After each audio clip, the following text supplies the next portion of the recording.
Hello, Leo. Welcome to Ula Tea Leaf Readings. My name is Lenor, and today I'm going to be reading your tea leaves. All right, Leo, welcome. We start the reading with the energy of the Ace of Cups, right? The Holy Grail, the vessel of those most holy waters.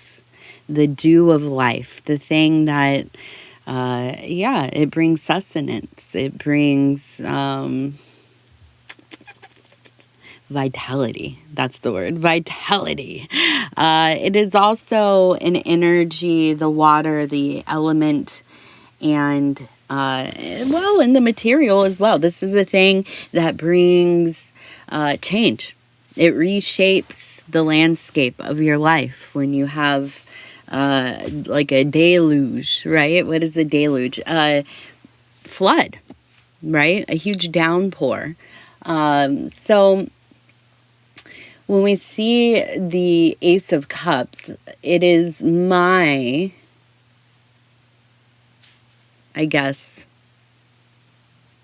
relationship, you would say, my relationship, my own personal symbolism. I'm sure it is the same for some. But that when we see the cup, it's like, okay, so we've had this, onslaught of some emotional experience, right? If it's good, if it's bad, the beginning of love, the end of love, the beginning of a new chapter in your life, the arrival of a child growing up, leaving the house, and I'm trying to think of some of the most emotional things that happen in our life, right? Losing somebody, financial woes, these kinds of things. And you have this just like a flash flood of emotional stuff. And when the cup shows up, this is when we are starting to take hold. Okay? It's like the flood has hit and you're being taken by it, basically the current, right? And then you get to a place where it's starting to slow down a little bit. And you are still scrambling, hopefully not too much. That's how people drown.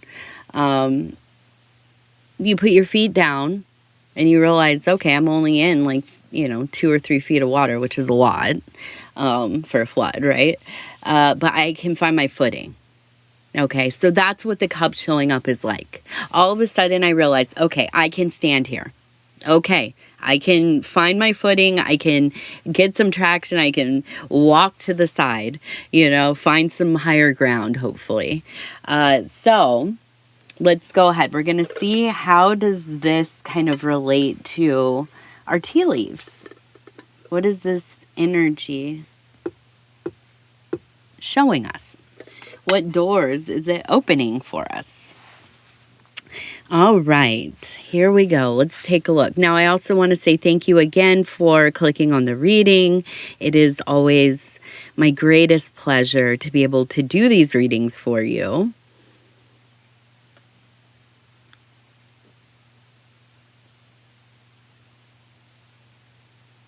Okay, so we do have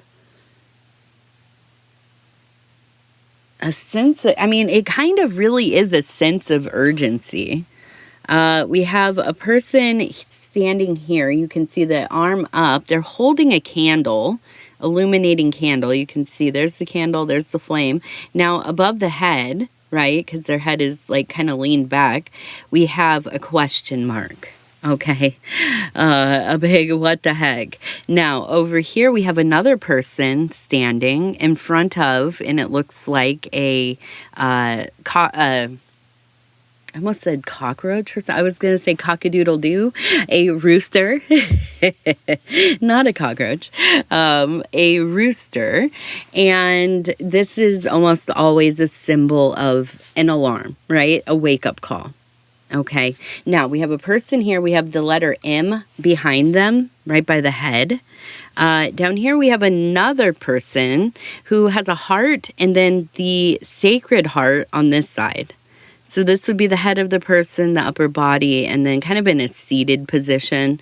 Here we have the sacred heart, which is, if you are unfamiliar, it is it's kind of a symbol of a heart, and then there's flames coming out of the top. It is usually a Catholic symbol, although you will see it in some of these like composite folk magic religions that are, they are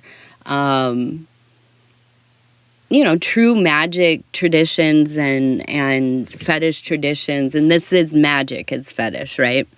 Not the other thing.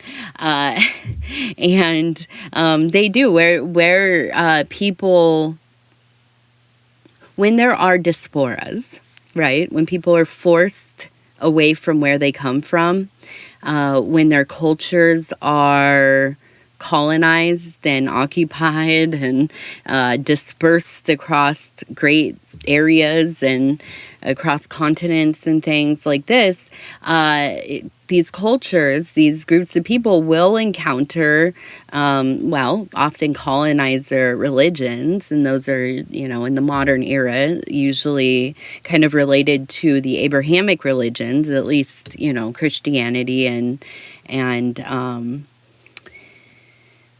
so on, in its many forms. But so then these groups of people, these cultures of people, they meet these religions, and we won't talk too much about the histories of it all. I am obviously probably very opinionated, that. But these beautiful practices emerge when we have this kind of mixture of symbols and archetypes and tenets and traditions and rituals and ceremonies and practices, and they merge together. They become alive in this kind of, hybrid practice. Right? And we see this in things kind of like Vandu or voodoo or, even, hoodoo and it's certain forms of like Santeria and, so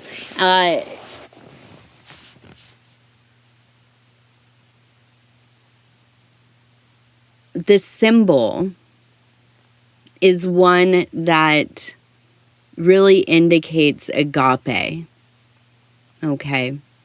This is the heart of flame. This is a heart that represents the love between a human person, right? A corporeal being, a lowly human being. No, we aren't lowly.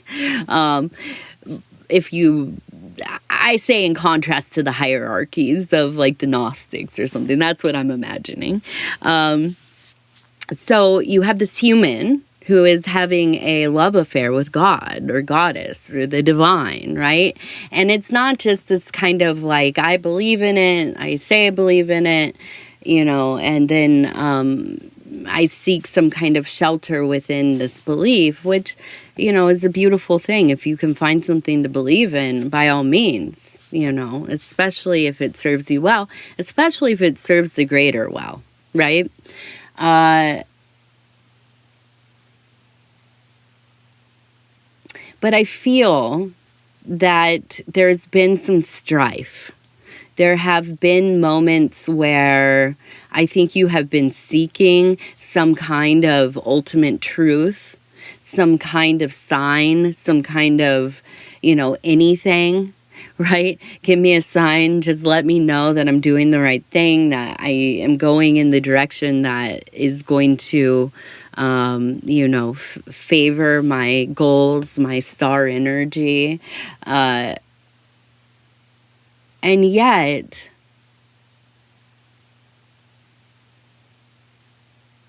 I feel that it's been hard for you to fully commit yourself to something.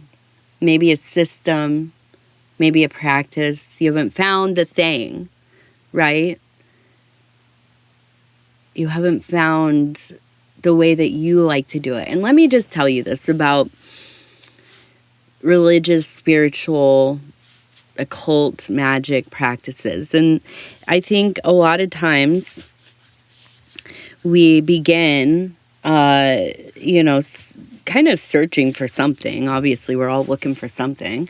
And we start doing these different things, meditating, yoga, tantra, making sigils, whatever it is, whatever most accessible things, right? And these are our entry level things. Now, they're also core practices, right? They are foundational and they are important. And I think I advocate for a wide study of practices within magic, the occult, religion, all of it. Try as much as you can. But here's the deal. A lot of times we're going to be doing these things and it's not going to feel that natural. Okay? It's going to feel like a put on. I mean, for me, it usually does, right? If I am beginning something new, I often have this feeling of first, like, I'm just, I'm scrambling around in the dark here. Two, that I'm an imposter. That's the next stage for me. But three, realizing that some of these practices, if I do them in the prescribed way, are not going to be realistically manageable for me because I might not like to do them that way. Here's a good one. Meditation for me is kind of difficult. Okay. I'm neurodivergent in a variety of ways. And I don't know. It's just, it is a terror to me to think about trying to sit somewhere in a seated posture, trying to empty my mind or letting things kind of leave my mind, getting to that whatever blank place. And you can probably tell by the way that I'm sounding, I don't know that place very well, right? And so starting to do meditation, I always was very resistant because I just, this kind of very vague and generalized imagery we have of meditation is being in that seated position, crisscross applesauce, eyes soft, gazing into the wherever, and your mind is blank. And that to me was not manageable. In fact, it was like a chore. Now, I realized over time, and this took years of figuring out, and restarting my meditation journey over and over again, I like to lay down. I like to lay down on the ground on my back. I like to keep my eyes closed. And I like to move around a little bit. I don't, and here's the deal too. I don't know that I ever get to that blank place. Now, I do have moments where my mind is really disengaged, right? It's just kind of existing, floating through time and space. But I don't know if I ever get there. Here's the deal though. I still do the practice because I found a way that I like to do it. I found a way that feels manageable, but also at times pleasurable for me. It feels like a treat to be able to meditate. Okay, so I feel like you are in a similar place in that I feel that you've had this wake-up call. You are acutely aware that some aspect of your life just is not going to survive all of the emotional turmoil that you have been in. And I think that you are leaving things behind. I think it's also not unlike a tsunami. Like when you have like this, deluge or whatever, a tsunami, similar, like a flash flood, it just comes through quickly and takes whatever it wants with it. So I do feel like there has been a sense of loss, maybe some grief, And now you are at a place where you are beginning to kind of gather yourself. And I can see that these spiritual practices, this relationship with the divine, is going to be probably one of the most important things that you have in your life, maybe ever, but especially in this next few weeks to months, okay, in the next cycle that we are kind of entering. Okay, now, as I do this reading, today is October, is it the 5th or 6th? Today is October 6th, 2025. It will be coming out on October 7th, 2025. I meant to talk about this at the beginning, but I just want to put the date in there so you know when this has been recorded. Now, you might not be listening to this the day it comes out, but as I am recording and on the day it's coming out, it is the full moon, the harvest moon.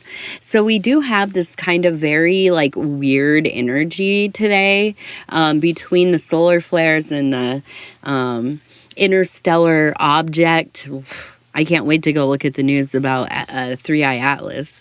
That one I have been on. That has been my big news story. I've been following for the last month and a half or whatever. But anyways, so a lot of things happening celestially and affecting us, definitely. But I do feel like there's a place of relief. I feel like there's a moment here where you are going to have relief. And it might not be lasting. It could only be for just a moment, right? But it will be the first time in a while, right? Maybe weeks, months, hopefully not years, where you can kind of breathe and just let yourself, or at least try to let yourself be at ease, right? Let your shoulders relax, let that jaw relax, and just kind of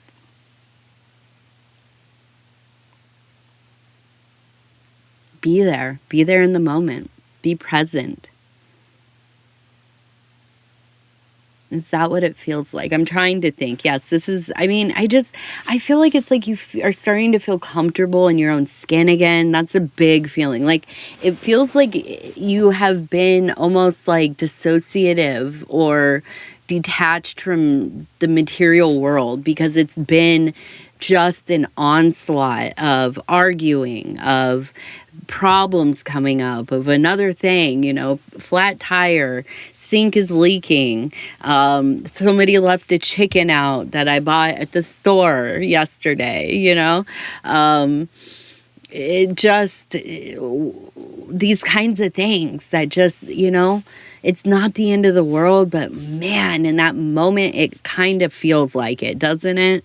So I feel you kind of finding the relief from being in that heightened state of agitation, which I think that's also been a big part of what's going on here. Now, we have the letter A repeating. Okay, so A seems to be really important for you. Maybe somebody with an A name. Okay, so we have two people meeting. It looks like an older person, and look, they have a hat on. And then we have a younger person over here. It almost, to me, reminds me of like the knight and page. Okay, dynamic. Now, we also have what looks like maybe like a little hedgehog or a fae over here. That is like a fairy, a trickster energy. Over here we have, it looks like the number 8. Right there, 8. We have, it looks like maybe a school building or maybe a house or a temple of some kind. And it looks like it has a little fire going, like in a proper fireplace, right? We have over here, it looks like Thoth to me. It could be Anubis, but I feel like this is Thoth. And then we have music in the hand. We have a bird on top of the little building here. To me, and then look, we also have a sheep down here. Okay. So to me, it feels like there is this almost kind of more formal initiation process that you might be undertaking. That is like, I don't know, maybe you grew up like a Lutheran, you've decided I'm gonna, convert to Catholicism. So now I'm gonna go to catechism, right? And this is like a school for, I think, older people usually, or people who didn't come up in the church. And you take your catechism and then test or whatever, and you make your vows, and you marry yourself to the church in a way. And so I do feel something similar to this, right? It might not be that you are going off to live in like the Himalayas and you're going to be initiated into some ancient, like, Zen practice or something. Although that would be rad. And if you are doing that, I am jealous. Shout out to you. But I do feel like this is something that is more obtainable for you. I think the big theme of this, like, next period of your life is going to be a lot about what is realistic and what can you consistently put your effort and energy into. So I do feel like this is that initiation process up here. Now, over here with that fae that we were talking about, they also have the scythe in their hand. So this is a harvesting tool. It is also synonymous with Kronos or Saturn, okay? This is also tied into the archetype of death, but more importantly, a focus on mortality. I was going to say morality, not morality. Mortality. So it does feel like maybe this is related to getting older, realizing that life is going by much faster than you ever imagined it would. And now you are interested in committing yourself to, some kind of spiritual life. And I feel, again, with this initiation kind of energy, and we have this kind of feeding the fire. Now, I do feel like there's a lot of music involved in your practices. I almost wonder if it is, like what are those churches? Like those non-denominational, or like, are they Unitarian churches? I don't know. But they have a lot of singing. They're kind of like those evangelical, what do they call them? Like the mega church kind of vibe. They have a lot of music at those ones. I don't know if you guys have ever been, but some of those churches are like going to a country music concert, and it's pretty tight. I'm not gonna lie. I'm like, I've been pretty like taken aback, like, whoa, this is like, they've put some real work into putting this, whole thing on, the service on. And so, it could be something like that. It could be that, I don't know, maybe you're like a nerd like me that's really into like, the Orphic mystery cult or something, the cult of Orpheus, which was very, became more Neoplatonic, but very centered in music. Right? The practice of like hypnotic, repetitive kinds of melodies and things. And so I do feel like the music is a big part of it. I feel that there's an emphasis on getting enough sleep, having a more healthy sleep cycle, which is going to really benefit you, but also having access to that dream space. I think that's super important for you. You will be getting visions in that area, most definitely. Now, we also have the owl, and it is in a perched position, but it is also almost like it's going to be hunting. Down here we also have the rabbit. Okay, so we have the observer, the prey, and the prey, the prey and the what is the word? Not a prey animal, that would be the prey. The carnivore, raptor, no, not a raptor. I don't know what the word is. Anyways, the hunting party. And so I do feel like there is a sense of, well, kind of maybe seeking and finding a balance between what will be public for you and what is more like, I don't know. I just don't, honestly, I don't think that you're going to be out here telling a lot of people about what you're doing, especially until you get like your whole, belief system kind of set up, right? I feel like for you, it's not like an embarrassing thing or a shameful thing, but I feel like it's something that is sacred to you, which obviously it should be. But I also feel like you don't want to be witnessed as you are figuring this out. I really feel like it's kind of like you do better when you go and try things by yourself and get a little bit of familiarity, and then you can kind of come back to it a little less covertly, I guess, is how, like, I don't know exactly how to say it, but yeah, I don't think it's like, your family would be devastated if you converted type of deal and you're keeping that a secret. No, I think it's kind of just like, I don't want any kind of input. I don't want any questions, because guess what? I'm just starting out here. I don't have answers yet.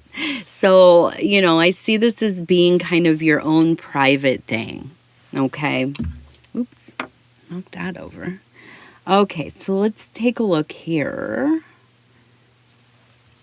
It looks like we have a person that is going to be wrangling and some kind of animal. I'm guessing something like a bull, or maybe it's a cow, not a horse. But it does feel like maybe you're dealing with a Taurus person. Maybe this is a mother figure that sits in the Hathor Hera kind of realm, right? This is the middle goddess, a strong leader, strong mother, empress, and high priestess all in one. And one that brings sustenance and fertility. It's fertility and sustenance through the milk, right? We see this with Artemis. We see it with some depictions of Diana, but also Hera and Hathor, okay? Now, it does feel to me that I kind of almost feel like you are being called upon to kind of mother somebody, or father, or parent, right? But I do feel like there's this sense of, not even a question of, are you going to take the time to be there for this person? You're immediately like spring into action as soon as, you know that they might need something. So it might be that this is your child. It might be a spouse or a good friend or a family member. Whoever it is, I feel like there's a lot of love, right? And there's a lot of trust. We also have a dove over here. So we have a sense of peace, the ability to rest a little bit.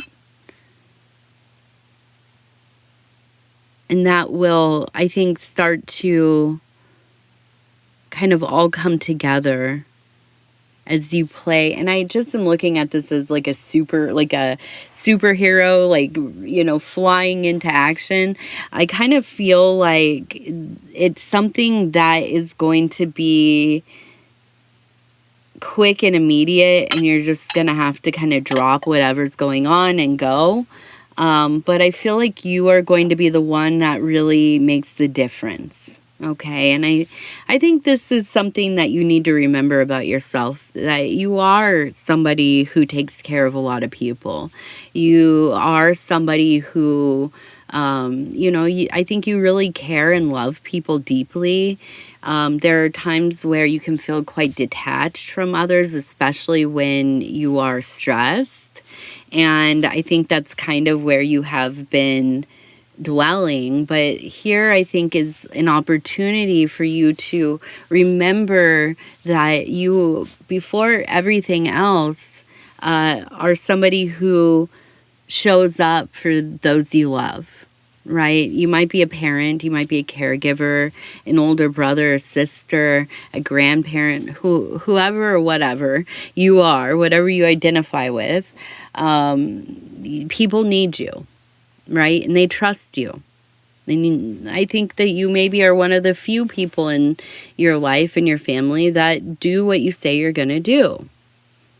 And that is a rarity, unfortunately, in the world that we live in now. So, thank you and keep up the good work.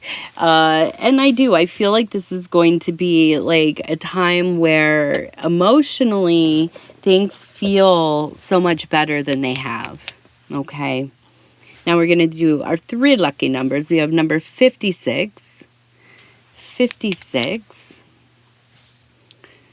Now we have number 29. 29. And the number 25. 25. And then we'll just finish up here with our Cincy Child affirmation cards. And I'm just going to flip through, stop where it feels right. And it says, I honor and respect myself. I honor and respect myself. I honor and I respect myself. Yes. And therefore, I deserve a treat. Oops. All right. Well, Leo, I want to tell you I love you because I do. Thank you for spending this time with me. It's always such an honor. If you want to like, subscribe, or leave a comment, it really helps the channel. And, yeah, that's it. All right. I love you. Take care of yourself. We'll talk later. Bye.